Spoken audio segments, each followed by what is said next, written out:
The mystery of animal body regeneration. Survival of the fittest, elimination of the unfit such, is the law of biological evolution. In the fierce and unforgiving competition of nature, organisms have evolved a wide array of survival strategies. Among these, some creatures sacrifice a part of their bodies temporarily to preserve their lives. However, the discarded part can grow back. We refer to this phenomenon as animal body regeneration. The octopus also possesses the ability to autotomize its arms. Under normal circumstances, an octopus's arms are sturdy.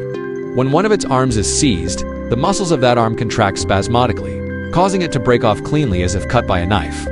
The severed arm continues to wriggle and may even attach itself to objects with its suckers. This, of course, is merely a distraction.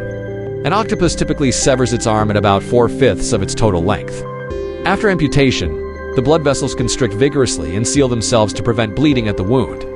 6 hours after self-amputation, blood flow resumes, gradually circulating through the injured tissue, and a firm blood clot covers the unhealed skin wound of the arm. Once the wound fully heals the next day, a new arm begins to regenerate, and within a month and a half, it can reach 1/3 of its original length. Rabbits also have their unique regenerative abilities. When a fox bites a rabbit on the flank, the rabbit can escape by shedding its skin. A rabbit's skin is as thin as parchment, and the area where the skin is torn does not bleed at all. New fur quickly grows over the wound. There is also the mountain mouse, which resembles a small squirrel. Once a predator bites its tail, the furry skin easily slips off, allowing it to flee with a bare tail. It is said that ground squirrels and chipmunks also possess this remarkable skill, along with the ability to regenerate. When threatened, a sea cucumber can eviscerate itself, casting its internal organs to the enemy to escape with its body shell intact. Before long, it regenerates an entirely new set of viscera. If there were a king of regeneration in the animal kingdom, it would undoubtedly be the sponge. Sponges are the most primitive, multicellular animals, and their regenerative capacity is unparalleled. If a sponge is cut into numerous small pieces and cast into the sea, far from ending their lives, each fragment can live independently and gradually grow into a new sponge. Even if a sponge is crushed into a pulp under favorable conditions, it can reorganize into a tiny individual sponge within just a few days.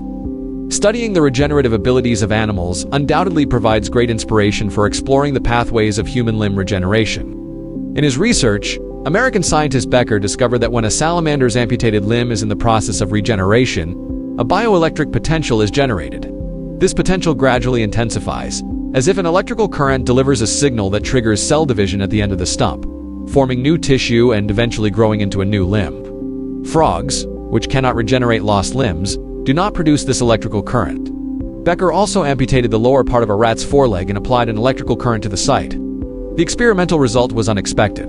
The lost limb began to regenerate. However, this theory represents only a small aspect of biological regeneration and does not apply to all regenerative animals. Thus, we have not yet fully unraveled the mystery of animal regeneration. Yet through the study of animal body regeneration, humanity has found a glimmer of hope.